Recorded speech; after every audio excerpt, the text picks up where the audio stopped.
Hi, I'm Tabitha Fellman. Thanks for joining me on Afterthoughts. So last Sunday, I spoke about Jesus having a way to being deeply rooted. And since then, I've been thinking about what I've said and also what does that mean for me? So I just want to share with you one verse particularly that I've been pondering on, and that is found in Matthew 11, verse 29. But I'm going to read it to you in context from 28 to 30. I'm reading it out of the New Living Translation, and it says this. Then Jesus said, "Come to me, all of you who are weary and carry heavy burdens, and I will give you rest. Take my yoke upon you. Let me teach you, because I am humble and gentle at heart, and you will find rest for your souls. For my yoke is easy to bear, and the burden I give you is light." So there's a couple things that stand out to me when I'm reading that passage, and one of them is the fact that Jesus himself says that he himself is gentle and humble. And these two things that without one, you can't really have the other. Then in light of that, he equates it to a yoke, which can sometimes be represented as that harness, that thing that holds that ox in as it plows. It keeps it in place. It keeps it in check.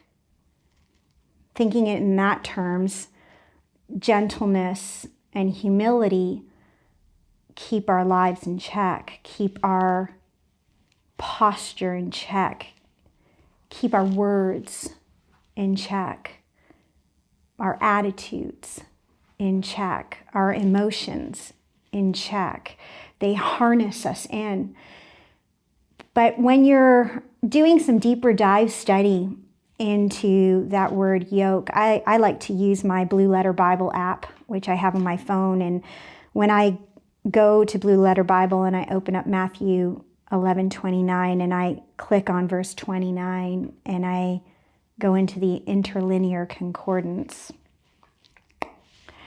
and I click on that, it tells me about this Greek word that has been translated as yoke. And as I read it, sure, it points out the ox and the beast of burden, the cattle. It also talks about burdens, but what I find really interesting is that the last point in there, it refers to a yoke as being a balance, a pair of scales. And when I think of gentleness and humbleness being a pair of scales that are supposed to be leveled, when gentleness is lacking, humbleness goes flying. And that's when we get into real danger and usurp people because of whatever it is that we're panicking over at that moment or wanting to control. And then vice versa, if humility isn't there, well, neither is gentleness present. And it's the thing that keeps things balanced. Now, this particular scripture, Matthew 11, verse 29, is also linked to another scripture, another story, and that's found in John chapter 13. It is the story of Jesus washing his disciples' feet. And you can find this in verse 14 of the 13th chapter of John, but this is the verse that totally is tagged and correlated with that verse about yoke and gentleness and humility of heart.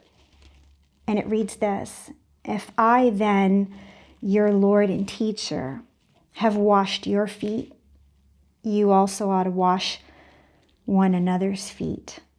For I have given you an example that you should do as I have done to you." That's 14 and 15. So On Sunday, I said that anything that didn't have humility attached to it, or love, which comes through humility, because we defined love from 1 Corinthians 13. Anything that didn't have that present was not going to make it in the presence of the King and his kingdom, because it's anchored and it's established, its rhythms, its essence, its ethos is love.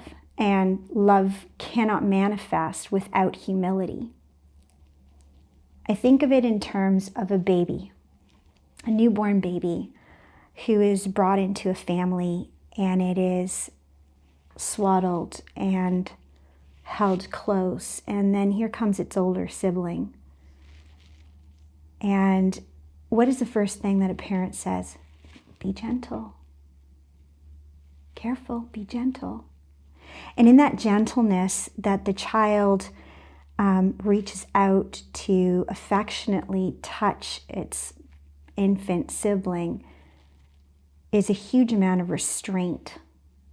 And that restraint is a restraint of emotions, of excitement, of like a little kid wanting to just grab and squeeze. I mean, children are all in, but at that moment, the older sibling manifests a tremendous amount of humility to affectionately touch in gentleness.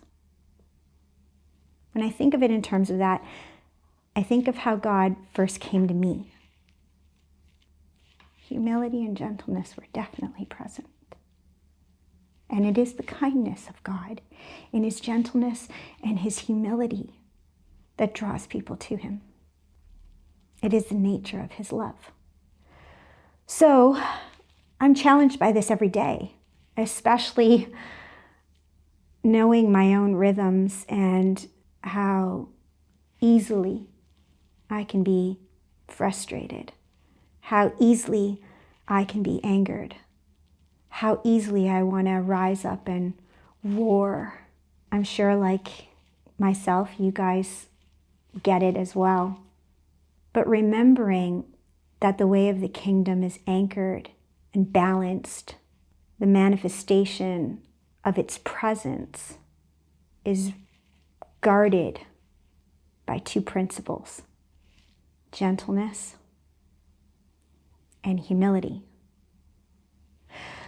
So the next time someone cuts you off while you're driving, gentleness and humility.